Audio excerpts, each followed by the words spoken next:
So today we have Mr. Ramit Chabra with us. Ramit has done his undergraduation from Sri Venkateshwara College, Delhi University in BCom Honors. And after that, he went on to become actuarial analyst and presently working with Milliman India Private Limited. Ramit has work experience of 5 years and he has already cleared his 9 actuarial exams.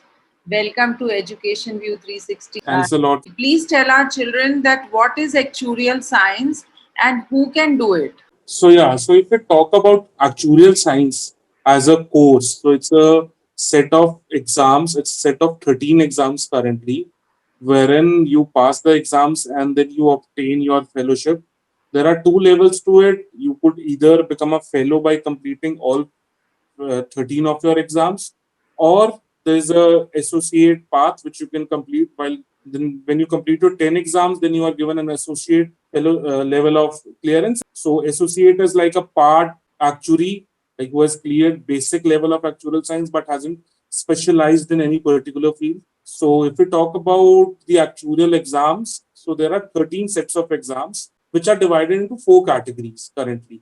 So first is the basic category, which consists of 7 exams. The next are the professional exams, which consist of 3 exams. So these 10 exams are common for everyone.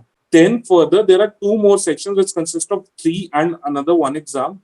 So these are your specialization exams. So you have options to whatever field you want to become an actuary in. So it has a set of 9 exams wherein you choose two out of those for the first series, and then the second series has a set of 6 exams where you choose one out of these. This is a specialization.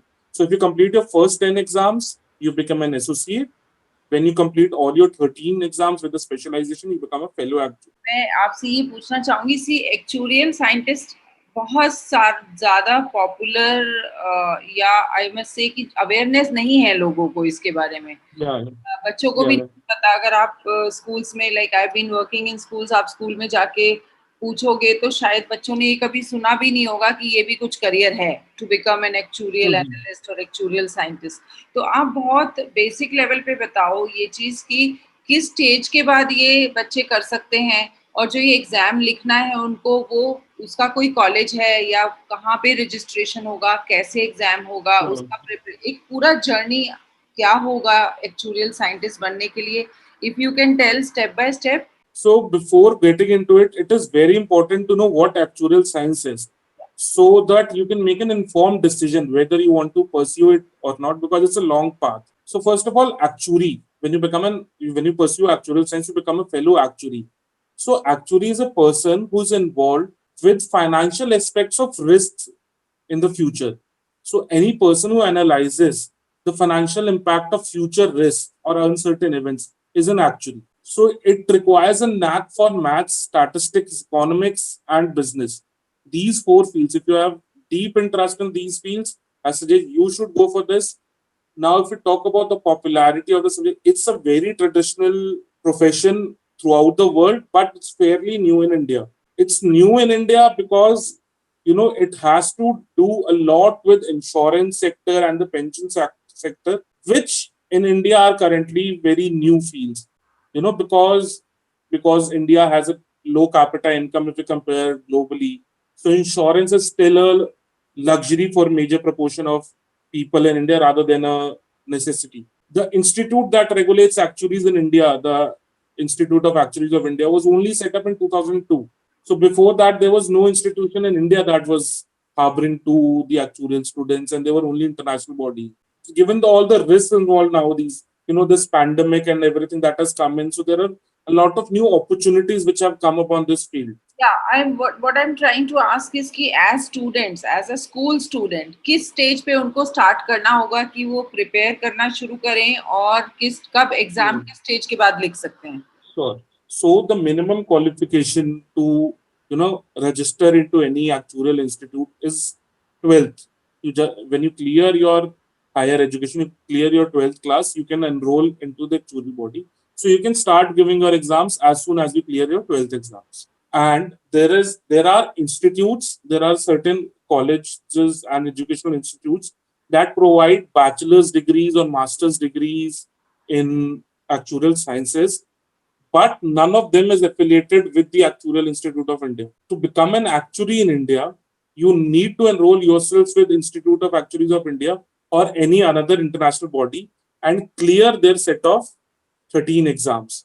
So So, how do you enroll yourself? so basically, if we talk about the current scenarios in India, there are basically two institutes that students go for. It's the Actuarial Institute of India and the International Faculty of Actuaries, that is the UK Institute. So if we talk about the Indian Institute, so to enter it, there's an entrance exam known as Actuarial Common Entrance Test, the ASAT. It's a preliminary entrance exam which you need to qualify to become a member of the institute and then give your exams. So mostly people, just after their 12th, they prepare it. So the ASET is held twice a year. So it's a semi-annual thing. So mostly the best time to go for it is to complete your 12th class, pick up a field of your choice in your graduation. So your actuarial and a graduation, the best part is it can go hand in hand. All right, Ramit. So now coming to the exams. So, what is the level of these exams? Do students really need to work very hard to be able to clear the first entrance exam and then the subsequent exams? And is coaching required? And how many hours of studies? And what is the syllabus like? So if we talk about the entrance exam, so entrance exam is very basic. It does not require any actuarial knowledge as per se. So it currently has two sections in it. One is the maths and the deductive ability sections, which has to do with your basic maths questions. Plus the other section is English and logical reasoning. So it's like any other entrance exam. If you go for CA or law, so you give your entrance exam. It's just like any other entrance exam, which is combination of your logical and mathematical abilities. This doesn't do anything with the exams coming forward. But once you clear these exams, so next set of exams are centered around mathematics, statistics, economics, and business. So these exams, like they are not as simple as your graduation or class 12th exams, but they're not very difficult as well. If you properly give 2.5 months to an exam, you can clear the initial exams easily. But these are conceptual exams. These are exams wherein you'll have to understand the concepts. There's no as need for coaching as such because the material that the institute provides is very vast and very self-explanatory. But I do recommend taking up coaching for the initial exams because when you take up coaching, they familiarize you with the way exams are, the type of questions they ask, and how do they give you tricks and tips to clear those exams. So if I talk about me, until I was graduate in my graduation, so I did 4 exams. I took coaching for those 4 exams. But as soon as after my graduation, I got placed into an actuarial firm. After that, I've cleared all my exams through self-study only. The job doesn't give you much time because it's only weekends. So basically, it's all about self-study. So All right, that's great. Very informative. Ramit, I also have a very basic question I'm asking from students' point of view. So, is yeah. it required to have some specific subjects in your class 12 to be able to become eligible to take these exams? या कोई भी stream का बच्चा ये exam ले सकता है, at least the entrance? There's no educational requirement. No, you only have to clear your 12th from a recognized board. That's it. With any There's no combination, with any subject combination. Yeah, with any subjects, whether it's sciences, medicals, or commerce, or arts, there's no bar as to who can choose. But it is very beneficial if you have studied maths because you're making your career in something which is very dominated by maths and statistics. So if you haven't studied maths and statistics totally for last 2-3 years, then it becomes difficult. All right, that's But great. there's no bar on the point of institute.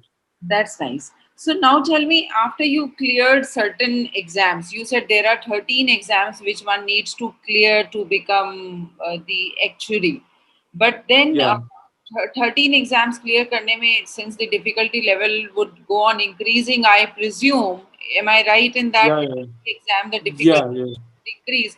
तो yeah. आपकी employable कब होते हो आप? At what stage? After clearing how many exams you are being taken by the companies? Companies do take candidates even with one exam, provided you are very good with whatever you are doing.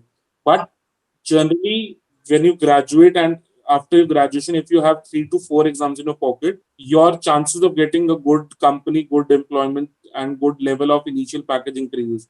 So I'll say a graduation with 3 to 4 exams is a perfect balance, because see, most of the exams in actuarials are very practical based. So just studying them and clearing them doesn't give you the knowledge. It's the work that goes along with it.